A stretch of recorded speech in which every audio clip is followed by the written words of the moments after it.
7, 6, 5, 4, 3, 2, 1.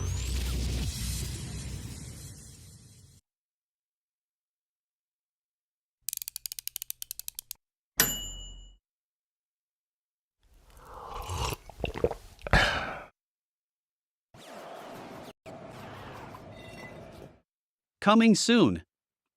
Snake River Manufacturing is developing a revolutionary new way to design and build a custom kayak trailer. This modular design lets you customize your trailer one piece at a time, allowing you to grow as you go. You know, a lot of folks think gorillas can't read. But when the magazine's this good, even I had to subscribe.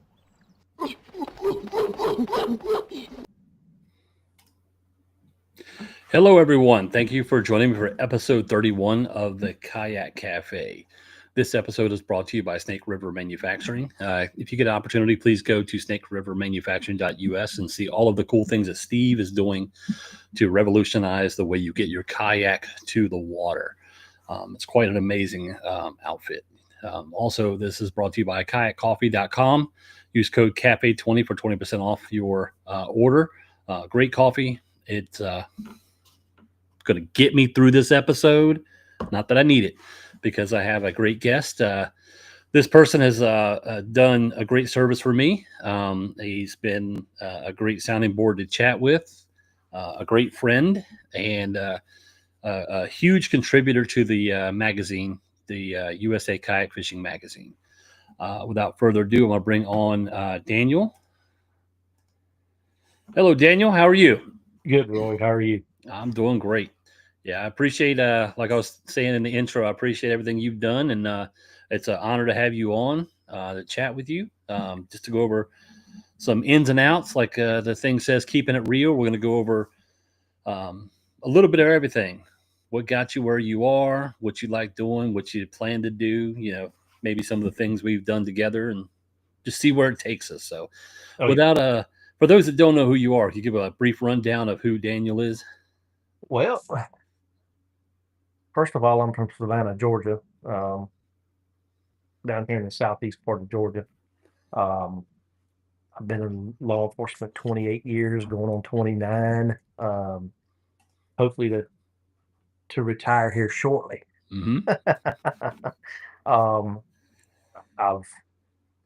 I grew up here in a small town in southeast Georgia, just fishing creeks and fishing farm ponds, fishing with my grandfather, my father, my uncles, all my high school friends that I graduated with. We just beat the beaten paths and just try to catch what we could to feed the family back then. Yeah, it's Oh yeah, things like that. So yeah, it's that's me in a nutshell. That I work, come home, and that's it. I got into the podcasting world a couple years back, and so I'm still here. I still do my podcast, but a lot of it's audio version now only, just because of my work schedule and things like that. So we still try to pump a show out every Wednesday. It's on Spotify, Apple, iHeart, YouTube, things like that. You can switch the audio so people won't see you sitting there in your underwear on the phone. So what got you into fishing? I know you said that you doing farm ponds. I mean, is there like a moment you remember, like your first memorable outing?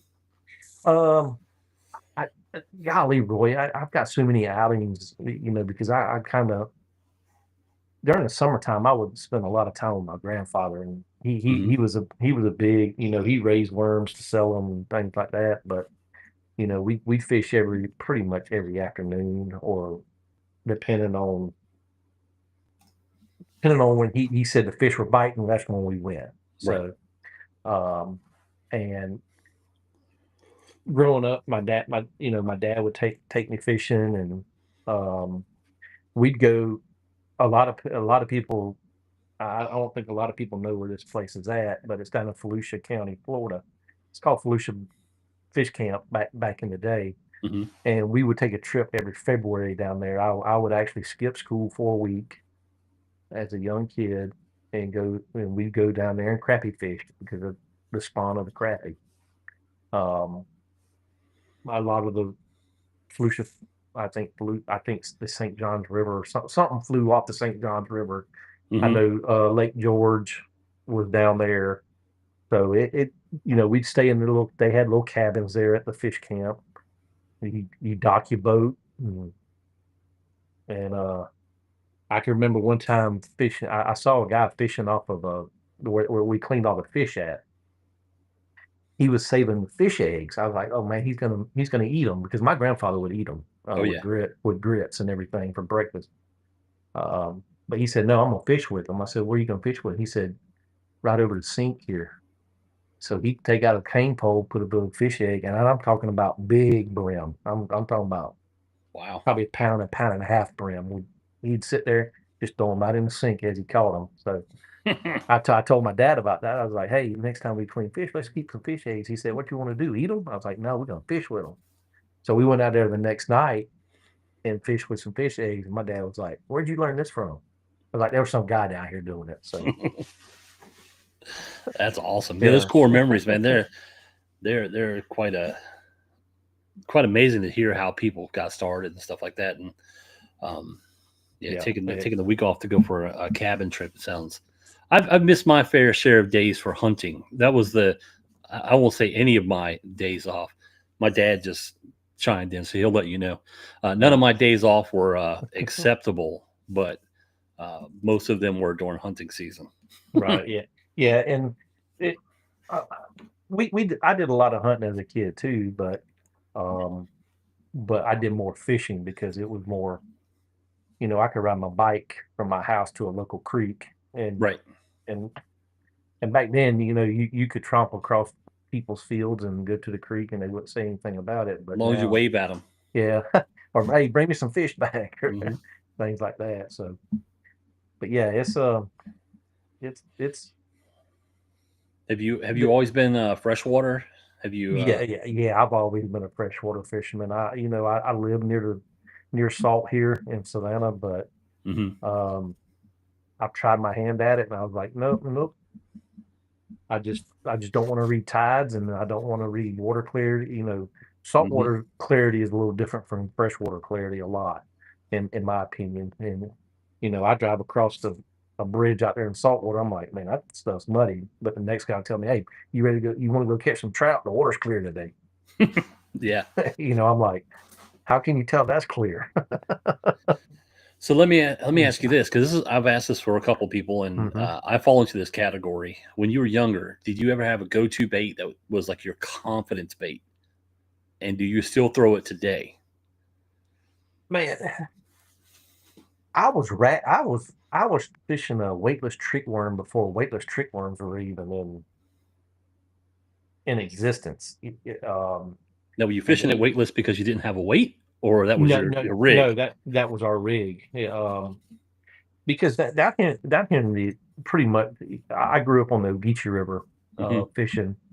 So, and I can tell people right now, all you need is a white trick worm, black trick worm, pink trick worm, or a black and or a white buzz bait. That's all you need in your tackle box, to go catch fish or bass at least. You might catch some mudfish or some jackfish, Hmm. things like that. But yeah, that's yeah. I don't even know when Zoom came in existence. I think maybe golly, they were in existence when I was still in high school. And I didn't graduate till '92, so I'm a young cat. But like we would take the trick worms and even do them wacky style before the wacky actually came to the market, right? So you heard it Uh, here first, folks. The inventor. No, no, I wish I was the inventor of that rig because I it's wouldn't be like sitting here. it's like I'd my be sitting. father-in-law. Every time we get together, he tells us how he invented in college. He invented spray butter. He's like, "Wow, I had this idea." I'm like, Yeah, "Yep."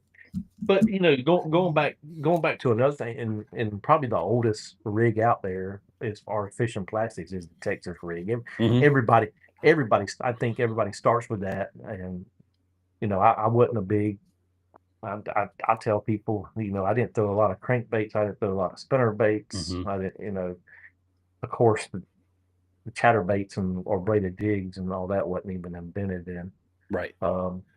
So you pretty much sit down on a Saturday morning and turn on the TV and watch Roland Martin or, golly, Hank Parker. They're, got their Oh, TV yes. shows going. You're like, hey, he's catching fish on a spinnerbait today. I Let's want go. a helicopter lure. Yeah. Um, so it's but that's my, fishing plastics. I guess fishing plastics is my go-to and my confident baits. Cause I can catch fish on plastic. I picked these up at a yard sale, helicopter lures. I don't know if you remember, they were the Roland Martin The Roland Martin signature. gimmick. Yep. Yep. The old gimmick baits. Hmm. Yeah. Yeah. So when I was growing up, my confidence bait was a popper. Like I would always Yeah. throw that. Like it was if I was missing fish on one bait and I wasn't having a good day, I would break that bad boy out and I'd have 2 or 3 blow ups on it. It was my confidence bait. And I don't throw it at all now. I have them, but I don't throw them. I have no clue why. Yeah. There was an old Storm made it. Storm made it back in the day, and I don't think they're still. You might be able to find them somewhere online, but I just hadn't looked at the old, um, the rattling thin fin. It's a Mhm. crankbait. It only dived like 2 or 3 foot, but I think that's the only crankbait that I had in my tackle boxes, and it looked like a little shiner, like a shiner you fish with, or like a live bait, but everything else was just plastics and you know trick worms and the old culprit ribbon tail worms and red shad and Yeah. motor oil green and things like that. So Yeah, I was never the people that taught me how to fish, they didn't do a lot of plastic worm fishing. It was either like um the Rapalas with the joints, the jointed yep, Rapala. They fish with yep, those poppers. Not even well, beetle spin. They throw a beetle spin on if you want to catch fish. Like you just want right, to catch something. Beetle spin was the go-to. That was like the I'm here to just reel in. yep, And then yeah, but those are my two go-to were the jointed and later on in life, like we were discussing with my original PB, it was with the 11-inch purple zoom worm that I never thought I'd catch anything on, and it took me for a ride in an aluminum boat. So, yeah. but But yeah, it's a lot of people. I there's so many stuff on the market now that people fish with, but hmm as far I'm just trying to go back old school, just kind of keep it simple now. hmm Not carrying 8 different tackle boxes with me in a crate on the kayak. Something I can, you know, I have terminal tackle in one box. I got a little bait binder with all of my plastics in it, and I just go down the Fluke River with them now. and your kayak you have is the unlimited, the 12 foot, right? No, the F12, the F12. F the F12. Yep. Um, and I run a bow mount on that. But I'm looking to sell it. If anybody wants one, I'm looking to sell it. Because I want the U10 hmm uh, as a backwater boat, more or less. And Is just the F12? Would you consider that enough throw and go to be transportable for you? You looking? yeah, I drive a little Chevrolet Colorado, and I throw it in the back of the bed of the truck, and it might stick over a couple, hmm maybe 2 foot, but 3 foot, but um, it's it's a good boat. It's been a good boat to me. Um, I've never had no problems with it. They Yeah, just I have the unlimited and my problem with it, if I have a problem, is it takes so long to rig it up with all the stuff I have. It's not a 1 hour, 2 hour fishing trip boat. right. And I got the yellowfin from Vibe. It's the tandem that can also be a single. and that's perfect for throwing and going for me. So I've got that right now, and that's my throw and go for the moment. If I want to go out and just spend an hour paddling around, hit a couple stumps, do my thing, that's what I like to go with. But Right. I love the Unlimited for all of its stuff, but it's equally hated for all of its stuff. Yeah. So It, you know, a lot of people talking about the new canoes and the bigger boats. You're talking about the Unlimiteds, the F12s. mhm, Them are I would consider them big tournament rigs. right. Boat. But Tyler Bean, uh, he fished with me one afternoon, and then you can check all these videos out on my YouTube channel. Hmm. But he had a U10, and after we got through fishing, he kind of let me play with it, and I was like, man, this is the ideal boat for a throw and go boat. I mean, Hmm. that thing, I think it's like 10 foot 2 inches. Um, Very stable boat. I'm 300 pounds and I stood up in it. Um, so that's the reason why I'm kind of looking at that. It's just like to have a smaller boat, throw and go, something I can fill a paddle, Hmm. 2 rods, a sack full of baits, some terminal tackle, and hit some of these cypress swamps that I want to hit next year. So So yeah, that's always it's such a weird thing with at least myself. The progression of the boat was mhm. like it went from being really really fun to get out and go fishing to now it's a chore to get out and go fishing. Because when I go do some of the heroes on the water stuff, I either get there super early so that I get all my stuff done, or I wait until everybody goes out to put my stuff on my boat. Just because it takes so long, I'm just sitting there forever, like, okay, let's put this, put this, put this. And I know that I'm not proficient to the level I could be because I don't go fishing all the time. So I just take my time putting it together. And then Yeah. I go out when I go out. So, but having that throw and go um, is going to be great, and I think it'll be good for you too with everything you've got going on. Yeah, I think it would. And like you said, we'll figure out what I'm getting into and later in the show. Yeah. Um, but yeah, I think it'd be the right boat to do that with. Hmm. And it's just a lot more movability Right. as far and you still got the sturdiness there. You can put like my thoughts is put a transom mount little hand tiller on there, scoot up river, Hmm. um, then do your float back down.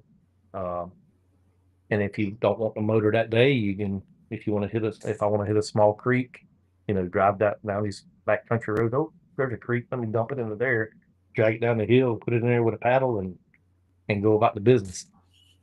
What's your cart of choice? Do you have a to get it to and from, or you just drag it on the ground? Uh, the cart I use now is a C-Tug cart that I've kind of made a modification to, and C-Tug's kind of changed this now because you can with the older carts, it had that flat, Hmm. but you can take them off now and buy the upgraded that snaps right into it, and it has I guess round kind of shuttle thing that goes right up into your Like the bunks. the bunks but on mine now I've got 2 pieces of PVC pipe kind of. Got to make it work. Yeah, and slides up in there. So that's what I use is a C-Tug made by Rail Blazer. Do you do a lot of DIY stuff for your rig? I have like my crate is a DIY crate is I think I bought the crate from Lowe's. Um, it fits golly if you use 3,600 boxes, Hmm. it fits 7. So and then but I've kind of dwindled down from 7 boxes Hmm. and so I can put my 50 amp I put my 50 amp battery in there now that runs my electronics and my camera system. So Yeah. Yeah. When I first started, I think one of the draws for me was the DIY because I love fabricating things. I love to think about, okay, here's the problem. How do I fix it? And now I've gotten to the point where I don't do the DIY as much as versus getting all of the things that are pre-made for it. Like Yeah. it's quicker, but I do like the fun engineering-esque mindset of it. If you know, like let's Yeah. solve this problem. So yeah, it's I've actually made a DIY project. It's you see all these captain's bars or Hmm. what they call them. The casting bar, the stand-up bar. No, where you put all your electronics at, Oh, where oh, you a bridge. a bridge. There you go. Mhm. I so in the if nobody knows about the F-12s, in the F-12 that rail runs that rail runs from front to back all the way down on the kayak. So I had in my mind, I said, well, I could get me a piece of C channel or whatever you want to call it, Mhm. cut it down, but I didn't really have to cut it down because I found them on Amazon. They're red, and then I used some. I had to re-drill some holes on the ends to kind of make it where you can use your T bolts, and I use the Dubro T bolts with the knobs, Mhm. which are phenomenal knobs. Because you can buy them in different colors. You can buy them in red, blue, black, green, yellow. Kind of give you accent colors on your kayak, right? Isn't that funny? We looking at like to our wives. What do you need all those shoes for? They're like red knobs, blue knobs, green knobs. Don't judge Yeah, me. that's right. So I ended up buying them and putting that across so I put my fish finder up there. I've got a cup holder made Mhm. by Dubro up there.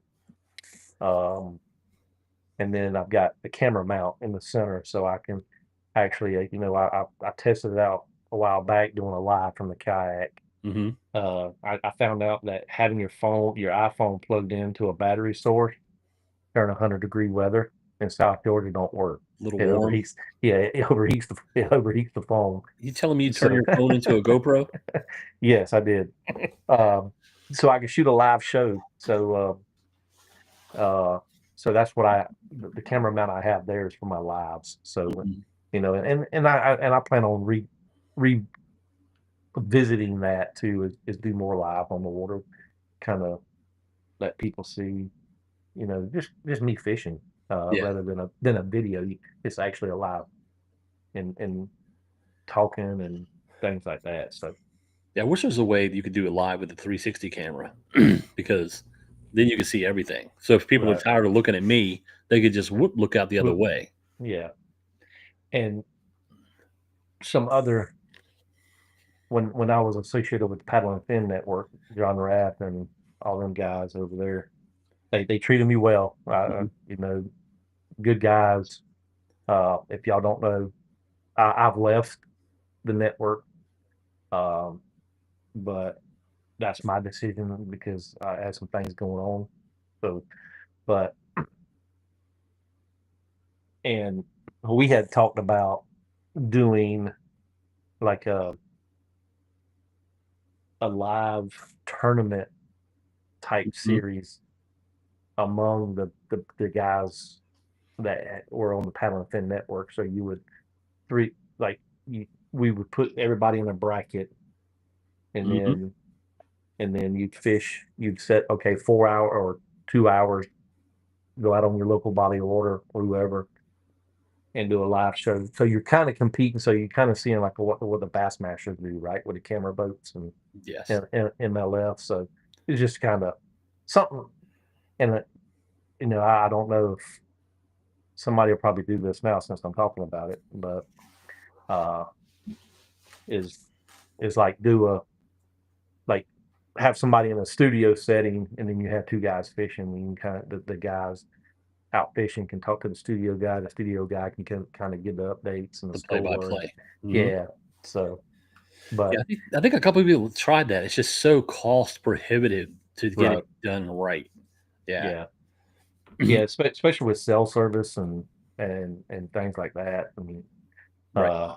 because some of these areas I go, the cell service will be good 1 minute, you go across the pond, or down the river and it'll shoot out on you. So Yeah, so I think we're both on the of the American Angler Outdoor Network, and yeah, it's TAAO.live if anybody wants to go check it out. I'm not paid by them, although Alvin, if you're listening, I do accept Venmo. No. Here's my Cash App. Here's my Cash App. Hashtag blessed. No, but like I was telling him, even if you just the video and the post editing quality, I think that's one thing that's missed. There's a gentleman who's on TikTok, and he's the Real Michael is his tag. But when you're flipping through, his stuff is edited like cinematic. It's just like, holy moly. You think it's a production studio, but it's just, and I'm not going to say he's just a guy, but he's just Al's got us. Yes. But he takes time to actually get the light right, get the exposure right, edit it. And when you look at it, he could just be walking to his kayak, but he's done it in a way you're like, I want to watch this guy walk to his kayak. Like, I've seen hundreds of people walk to their kayak. So I think that's another thing that's missing from a lot of content, is just that extra level of editing and cinematic. Right. So I think that's the reason why Greg Blanchard has made it so well as he did. Yes. Is he's a storyteller. Yes. Christina always, well, you watching the Asian guy again. Yeah. Mm-hmm. Yep. Because I like his content. And that's what brings people back is he's telling a story. He shows some B footage. He explains, especially when they do their tournament kind of travel blog stuff and things like that. So he does something that a lot of people don't notice, but it's very obvious. I call him the king of cuts. His videos cut every 3 seconds. There's a break. Even if he's talking to you, there's a cut. Boom, boom, boom, boom, boom, boom. And it's basically like if you watch TV now, probably every 30 seconds, they're switching the angle to keep your brain interested in what's going on.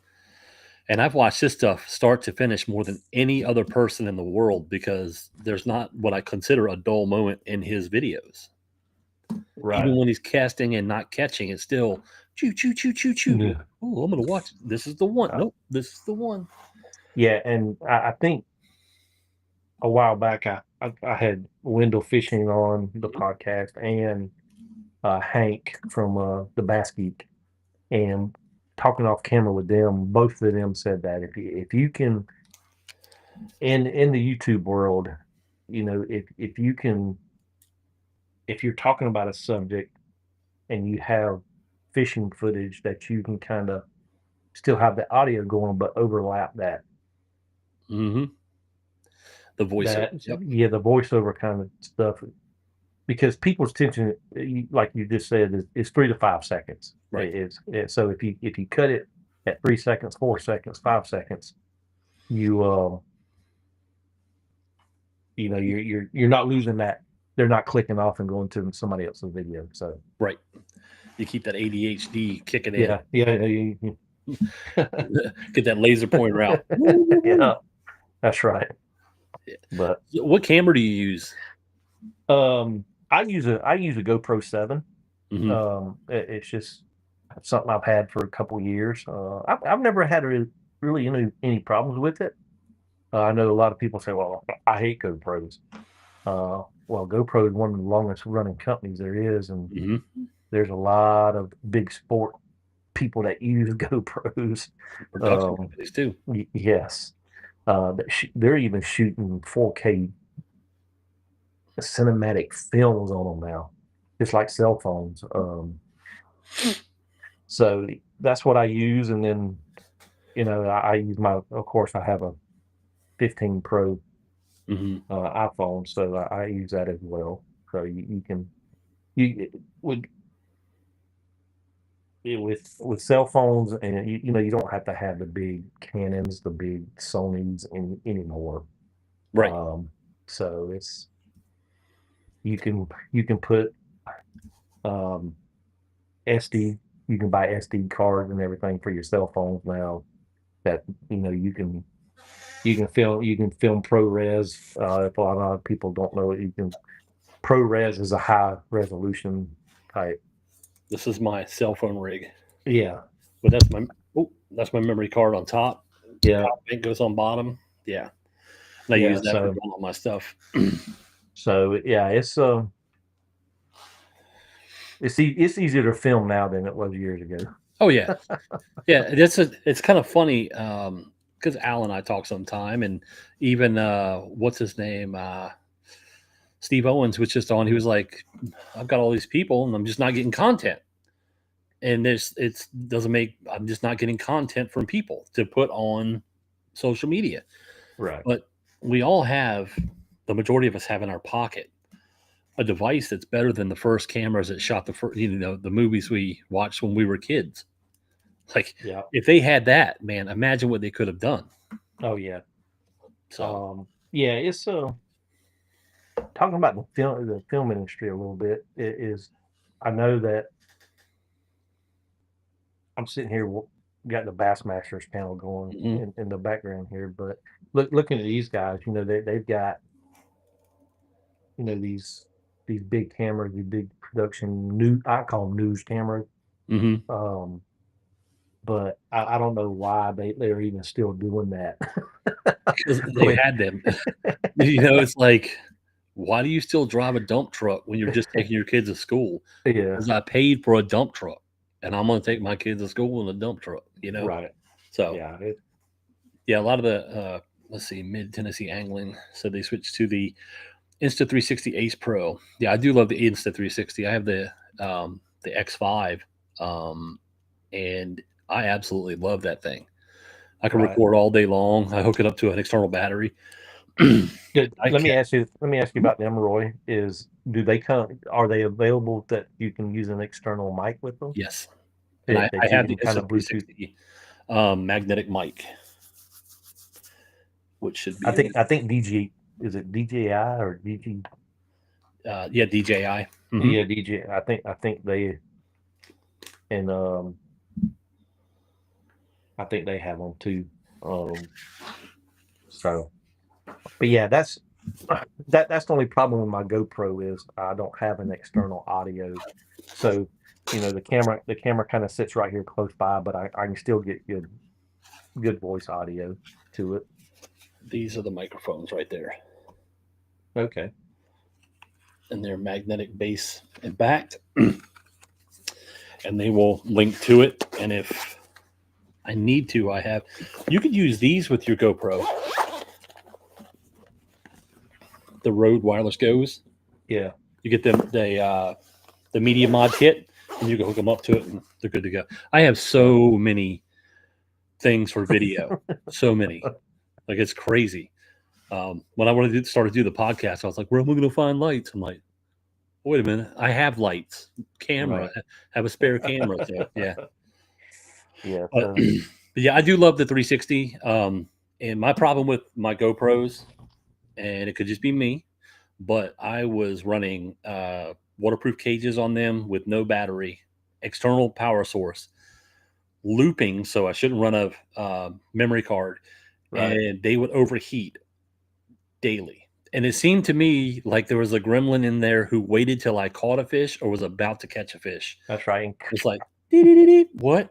Oh, I caught Yeah. this 3-pound bass." Sure, you did. Yeah. Did you? It's Yeah. that's the only thing about GoPros is they overheat real bad, Hmm. especially if you're fishing down in any type of weather that Oh, yeah. the humidity is 98% and the heat index is 110. Yeah, GoPro's like, So "I'm overheating," but you are too, buddy. You just yeah, don't know it. yeah, You are too. So, that's right. but Yeah. um, when you go out in your river fishing, I know you said. So I was listening to you, and you said that if you get the U10, you like to go up the river and then float back down. Yeah. To me, I always said his overheated and corrupted the data. Yeah, nobody Yeah. likes a Corrupted card, yeah. Yeah, nobody. That like sends chills. I'm a wedding photographer as well. When I hear corrupt card, I'm like, ooh, Oh yeah. But in my mind, I imagine you doing the whole dropping in upstream, floating down, pulling out.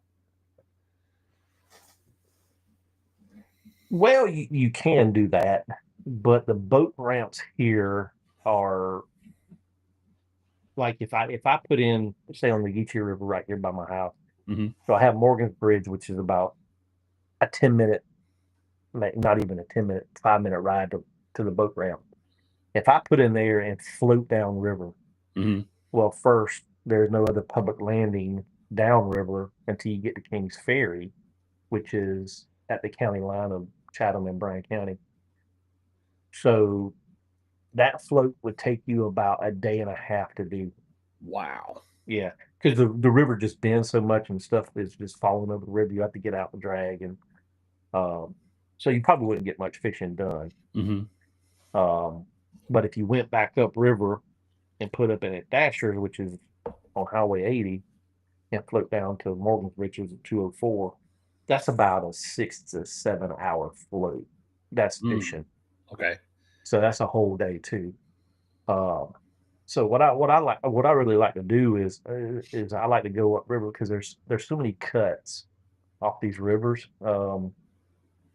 And there's one little creek upriver. It's called Black Creek that flows, it flows through several counties, Hmm. and then it dumps into the Geechee River between like the halfway point between what we call Dasher's Landing and Morgan's Bridge.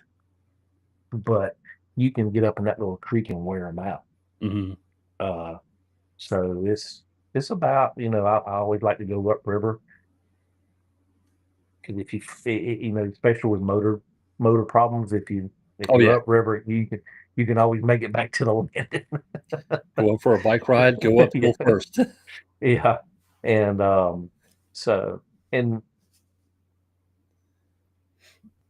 I've always fished like that Hmm. from a kid on up. We've always went upriver, fished, and floated back down. So Yeah. but as younger kids now, we would take the John boats and do a summer trip. It would take us 3 weeks to get from when we'd put up in Scarborough area, which is on up near Sylvania, Georgia, and things like that. And we'd float down to Uncle Shad's, which is right down from my house right here. So it would take about two and a half, 3 weeks to float that. Wow. Nice camping Yeah, thing too, huh? yeah. We would camp on camp. We would camp on sandbars and eat the fish, or you know, we didn't have no cell phones back then, so there wasn't no. If we needed to use a phone, we'd stop at somebody's boat landing, knock on the door, and say, "Hey, can we use your phone?" Call home. This is But Country Kids Outdoors Adventures. yeah, He's a podcaster as well as a kayaking camper guy. So he came at the you know, right time. oh yeah.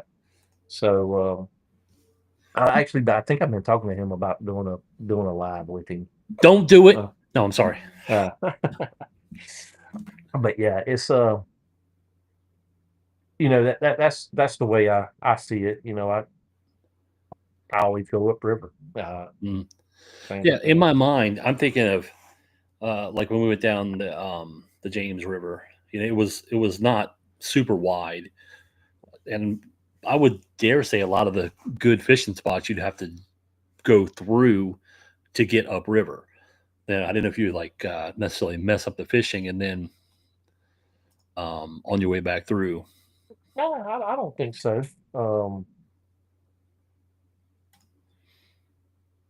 Okay. Things like that. So it's because with river fishing, Mhm. the water, there's so much water movement underneath the surface.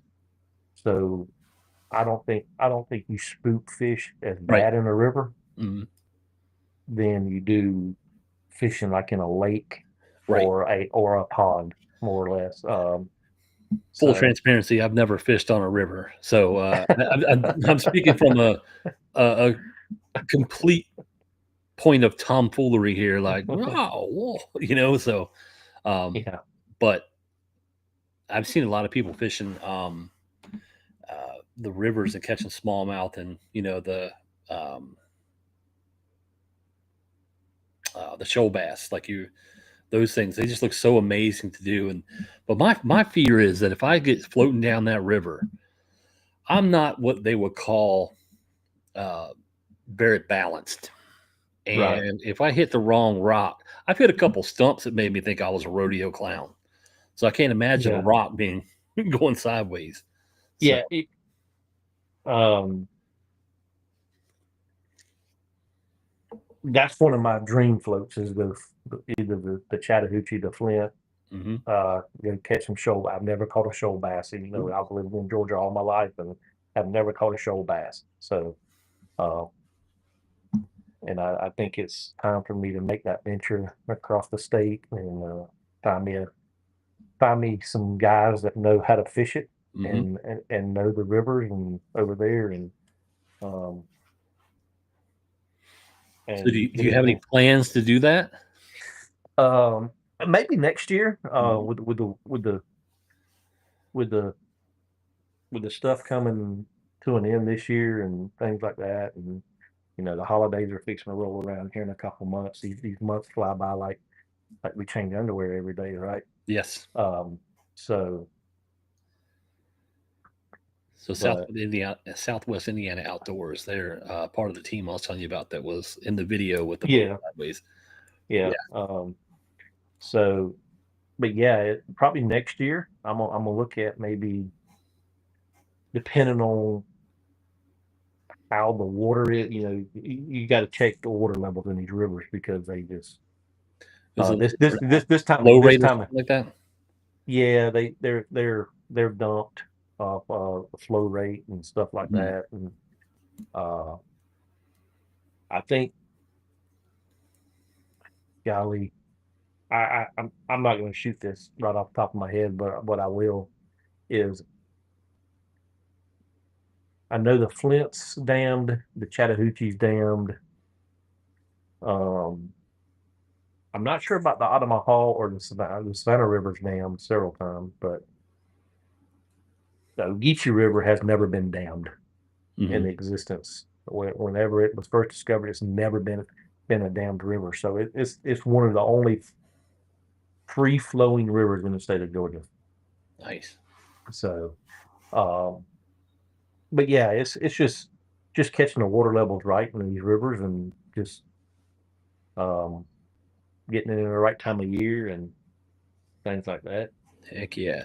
So So let's talk a little bit about. I know that we were talking. We have been in communication for a long time.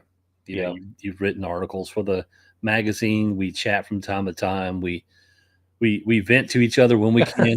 yeah. Uh, and you were telling me how you just want to get back to your roots and do some stuff. So if you want to tell people what you got going on and what your plans are for the future, that'd be Oh kind of yeah, cool. for sure. So we're that's the reason why the name changed. Mhm. The Reel Backwaters. Um, I kind of grew up fishing the backwaters as a kid. Mhm. Beating these creeks. Throwing a pair of boots on an old tennis shoes, and you wade these creeks, these small rivers. Um, so I kind of get back to my where I grew up in the child. Mhm. You're going to see me next year fishing with a cane pole and fiberglass poles out of a kayak. Um, so hey, it's just carrying a box of crickets and a cane pole or a fiberglass pole, whatever you want to use, and fishing out of a kayak or just going to the bank with Christina and we Mhm. go fish. She likes to catfish and brimfish, so just kind of tag along and with each other and fish and I think you need to get the you U10 and give the F12 to her, so you guys. Then she you get won't up get with Southwest Indiana Outdoors, and you guys can like double date on the water. yeah. Yeah, we I don't think she'll get into a kayak. She's scared of the little things that have teeth called alligators, Oh yeah. and snakes. But but yeah, Roy, it's just getting back to my roots and getting back to just f- fun fishing, right? Mhm. Don't have to worry about, I've directed kayak tournaments for golly 4 years now. Mm-hmm. Traveling state, traveling different events and things like that. And I guess I'm burnt out. Right. Somebody told me that I would get burnt out, and so I'm think I'm burnt out there, and just kind of take it. If I want to wake up in the morning and go fishing, I can. If I don't have to. Right. Right. Uh, I'll still. We're still working on some. I'm still working on some things as far as trying to get everything lined up for next year. They could both be screaming on the kayaks together. Yeah, that's right. But yeah, and then country kids say that they're just exact that. I think that's where kayak fishing needs to get back to. And can we bring it back that way? Yeah, you can bring it back, but it's still going to move forward. Right. But yeah, just going to produce some content. Just there's I've spoken about it in several videos that I've done at Uncle Shad's Mm-hmm. Fish Camp. It's one of the places I kind of grew up fishing, and it's no longer in existence, but I know the family that owned it. So I'm probably going to go down there and do a video sitting there where the old fish camp was, and just kind of talk about it, and kind of, Story time. yeah, and just try to get exposure for there's so much history. And I used to be a big history buff, Civil War history buff in Mm-hmm. school, but there's so much history in the state of Georgia a lot of people don't know about, and a lot of these places are going by the wayside. I know for sure, like there's some cotton mills still on some rivers that are just dilapidated old buildings. Mm-hmm. Some old gins. Georgia L. Smith State Park in Georgia still has a grist mill at the state park, so I kind of want to do, and they have a lake there, and kind of kind of do a state park spotlight, things like that. So Just more fun stuff. yeah, Yeah. just Yeah. So travel. when you're saying about being burnt out, like, we were talking about how things, because, like, we wear all the hats, like with the magazine, I got Yeah. a lot of hats, and you had a lot of hats too. And when we were talking, I started thinking about the hats you were wearing. You're a police officer. Yeah. So the hat you wear there, you're in charge. You're the guy. You make the decision. You were the tournament director. The hat you wear there, you're in charge. You're the guy. Then you're on the podcast, like, I'm in charge. There was no moment where the hat you were wearing was, I'm part of something, not that I am something. So when everybody's turning to you, it's easy to get burnt out. It's just, you want that moment of, like, I'm here to enjoy this versus Yeah. to put out the fires. So Yeah. It's just, and I can vouch for this, and I'll tell anybody, if anybody wants to reach out to me, you can mhm. find me at the reelbackwaters@gmail.com. You can email me, and I will text you my phone number. If you're thinking about being a TD, Mhm. talk to me first, please. Um, uh, not saying it's bad, but just saying, you need to look at the whole picture instead of Right. just a small piece of the pie. I agree with that. Yeah. So Yeah. It's I think the Reel Backwaters, the more we talk about it, you and I think it's a great opportunity. It's one of those things that has the opportunity to be something amazing or just something. And right. either way, it's going to be great. Like, if you go fishing and you're all about fishing, cool. If you driving down the road and you see that gin, you're like, I'm going to go talk about that gin. You Yeah. pull off and you do that. I mean, it's like the um, the historical randomness of it, I think, would be a great draw. Right. And not only that, is it just I'm trying to get as much information out to people that Mhm. visit this area that might want to fish or might want to visit a place, and say, hey, I saw this guy's YouTube channel. Let me reach out to him and see, hey, Hmm. can you tell me a little bit more about this? Is there camping? Is there hotels nearby? Are there Airbnbs nearby? You know, Hmm. how far is it from this city, or how far is it from that city?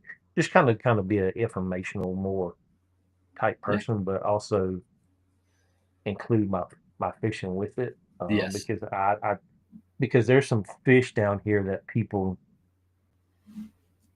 if you never, and I've sent you a picture of the Geechee River redbreast.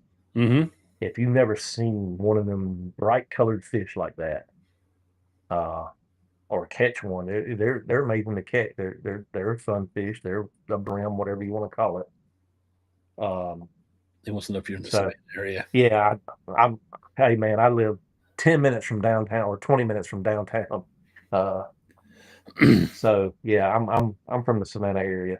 So Stephen has started to do some camping and fishing as well.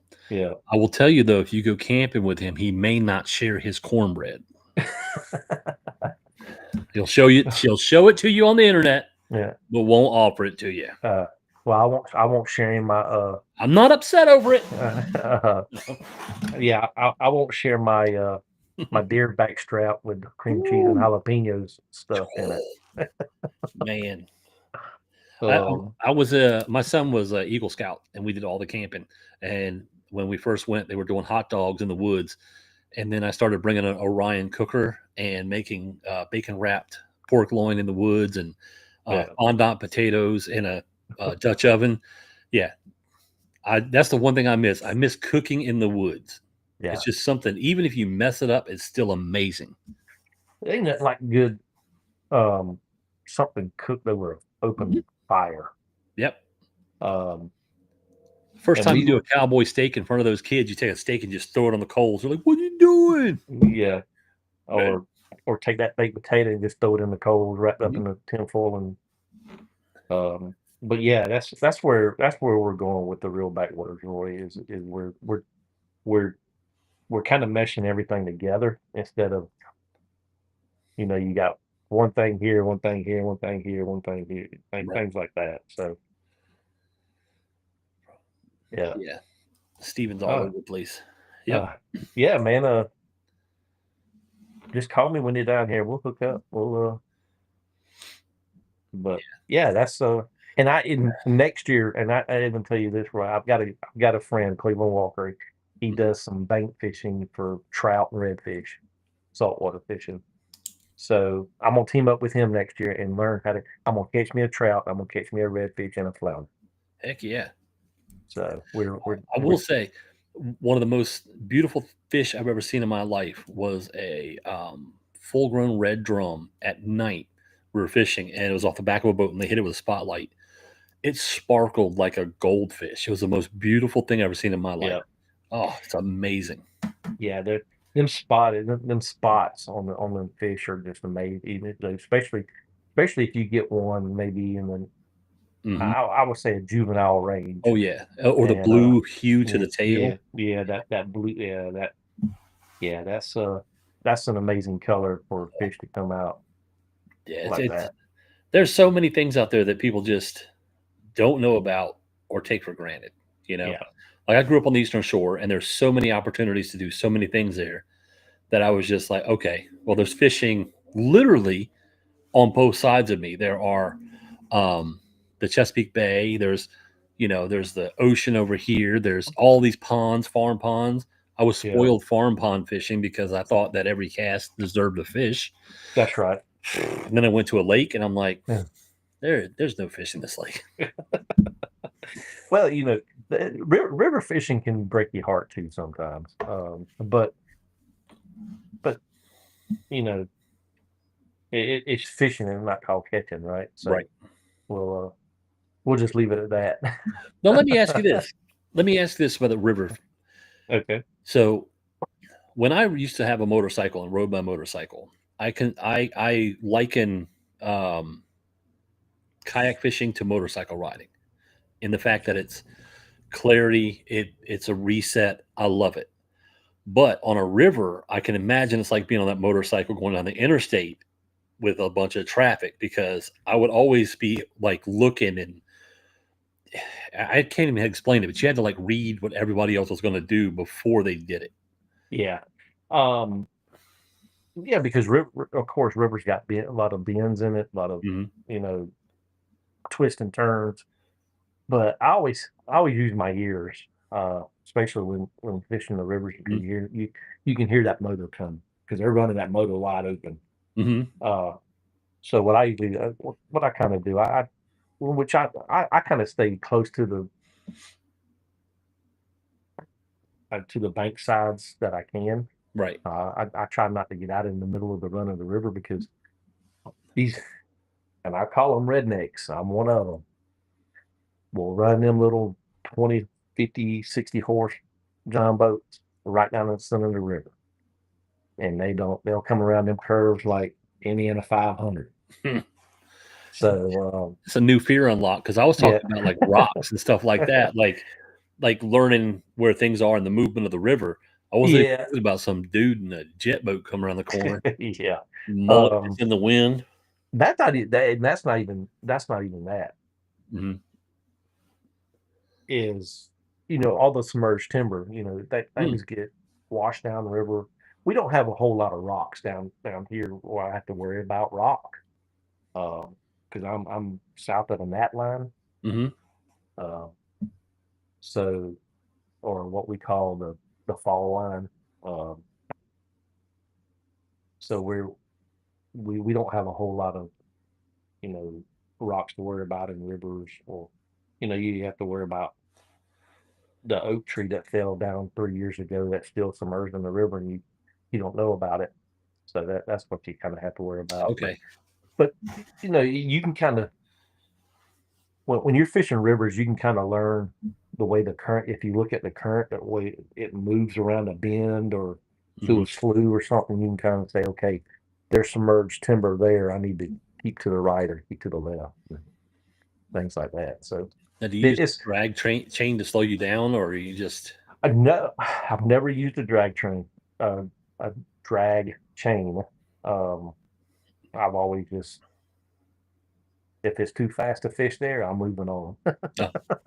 So, uh, I I I I know the river, what where fish hold in the river. Hmm. Uh, so I can, okay, there's supposed to be fish there. Right. If you cast over there and you don't hit it right off the bat, you can reel it in and go to the next spot.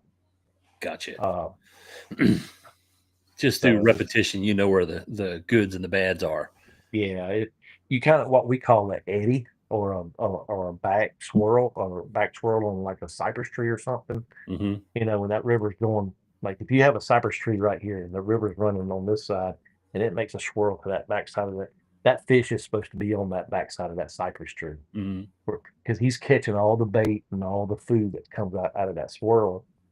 So you can kind of say, okay, there's supposed to be a fish there, so you just chuck it right over there and hopefully you'll reel one in. Hopefully. Awesome. But Well, not every river's the same though. But I'm just talking about the yeah. rivers I fish down here in South Georgia. Yeah, I don't go to the Bay Bridge very often, or I don't go to the Bay Bridge because my fear is I'm gonna fall on my kayak, and I know that getting back in my kayak at my size is not a thing Mm, that is open water right now. right. I like to be within bank distance to go to the bank, get back in my kayak, and I'm good to go. My other thought process is moving water like that is, if I get tapped, I'm a big guy. I'm gonna go over.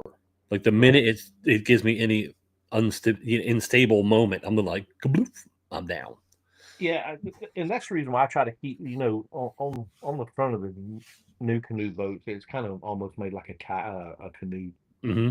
Uh, so um, I try to keep that pointed straight and not try to get catty corner on any of that swift water, because it before you know it, you're doing 360 down the river. That would be me. Yeah. Help! Help! Like So, and some you drunk can't guy. you Like, and I you just saw the fattest guy ever in a swirl pattern. yeah, And that's probably the reason why I don't fish the rivers a whole lot in the summertime is because you got these big things called mini walk nests, Oh, and they love some tree limbs. So yeah, if you get going and you can't stop, you might as well go ahead and dunk yourself in the water because you're gonna get hit. yeah. I've seen So a couple of those in the woods hunting. Yeah, yeah, they're not so friendly. no, they're not. Awesome. Well, So I'm glad you got the real backwaters, like a path for that, because I know that talking to you, I could feel there's a passion for that, and there's yeah, a need for it to be part of what you're doing. So I'm right. glad that you've got the focus on that. I can't wait to see where it goes, and support you any way that we can through the magazine or the podcast or Yeah, whatever. it might be some articles that come out I, of it. there better be. Yeah, yeah. And Um, like I said when I first started, for those that don't know, you were in the first issue, and you've been in a lot of the issues. And I yeah, appreciate everything you've done to support everything I've got going on. And in turn, I'm gonna do my best to do whatever I can for you. thank you, sir. And Is there anything you want the people to know before we jump off here? hey, everybody, thank you for your time. Whoever's watching, I had to change it up a little bit tonight because my garage was 100 degrees outside, and I wasn't going to sit out there and sweat.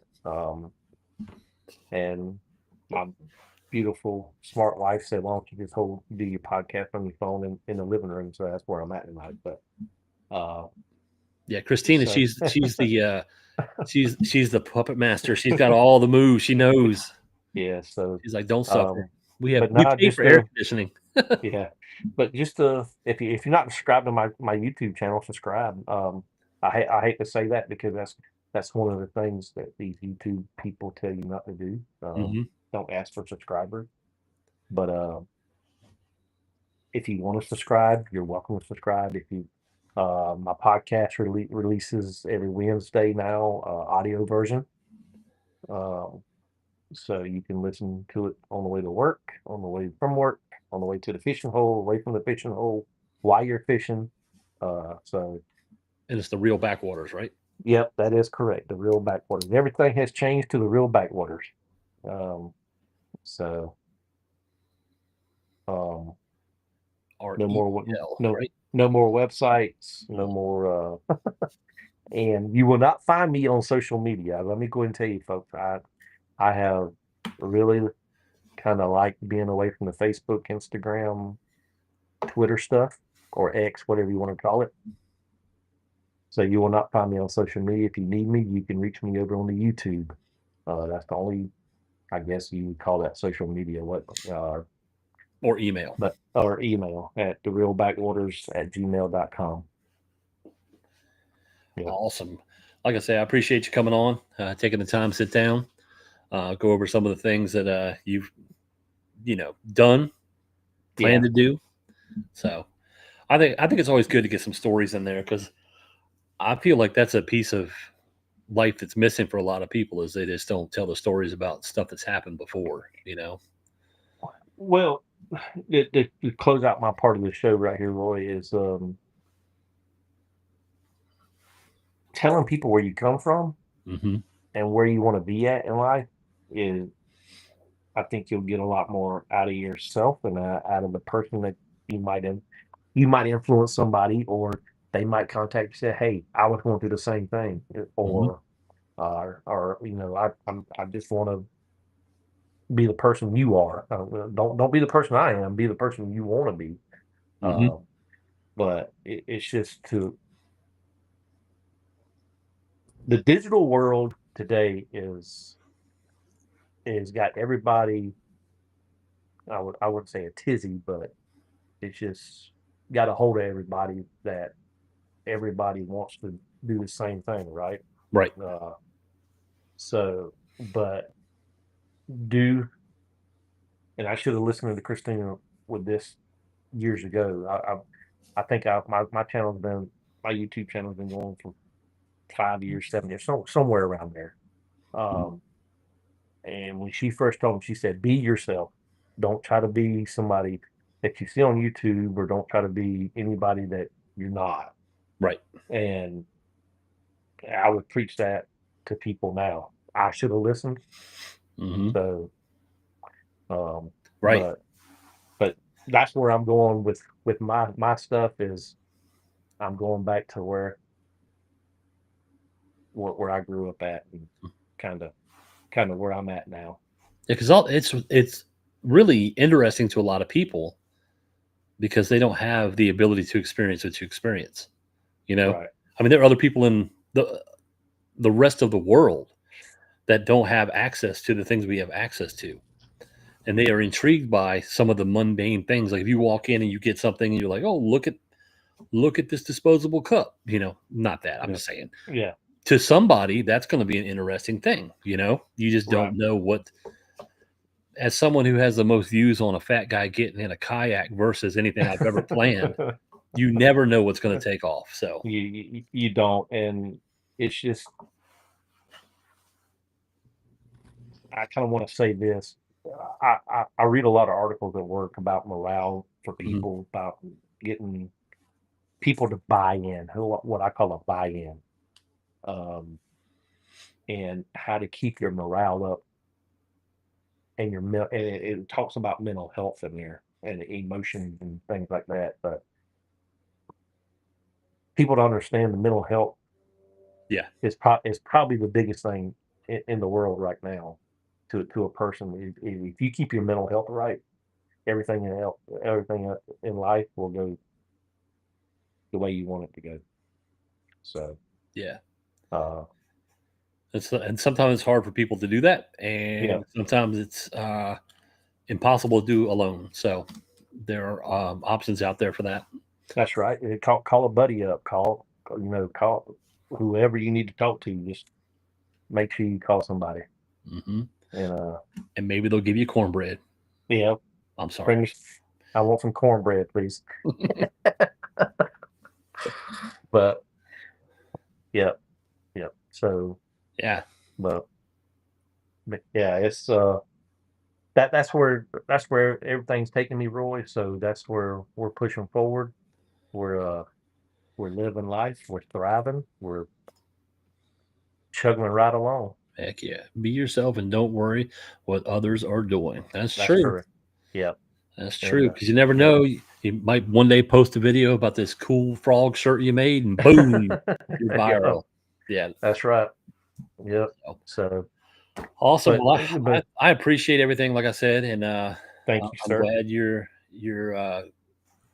trugging along with the Reel Backwaters, and you got a real plan there. And Christina's going to keep you in check and make Yeah, sure you don't get out there trying to be somebody you're not. that's right. And as you can see, I'm sporting my Georgia gear for this upcoming football season. I thought you were So watching some pregame or something. I kept seeing you like talking like, uh, no, on the Roku, mhm, if you got live TV on your Roku, they have a Bassmasters channel now. So they that's all they play is the Bassmasters stuff. right. And if you have So Roku, you can also check out some podcasts on there too. that's right.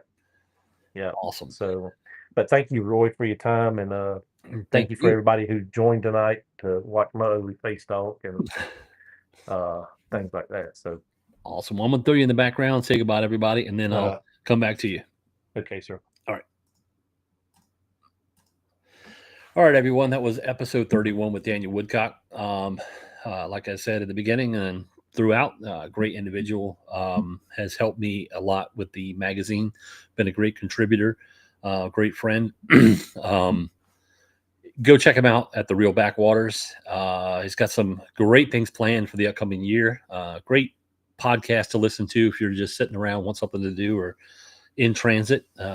Just check him out. So, also go to snakerivermanufacturing.us and check out all of the trailers that Steve is working on. They're amazing designs that will make you the best in show in the parking lot. So, also go to kayakcoffee.com and use code CAFE20 for 20% off of the coffee from Kayak Coffee. We didn't do the mid questions this time because I knew that Daniel and I would chat the whole time. But if you go to kayakcoffee.com and use the code, you get 20% off some whole bean coffee, which is great tasting and helps a small business who is also in the kayak industry. So thank you guys again. If you haven't, please go to usakfm.com and check out the latest issue of the Kayak Fishing Magazine. Right now, we're running a couple of giveaways. We have one that is for a Yak Attack black pack. The winner of that gets to choose the size that fits their boat. And that's going to be running for this month and next month. So you could basically go in and apply, enter in the giveaway. We also have a giveaway for a pack of coffee. You can find that on the Facebook page as well for usakfm.com. All right. Thank you.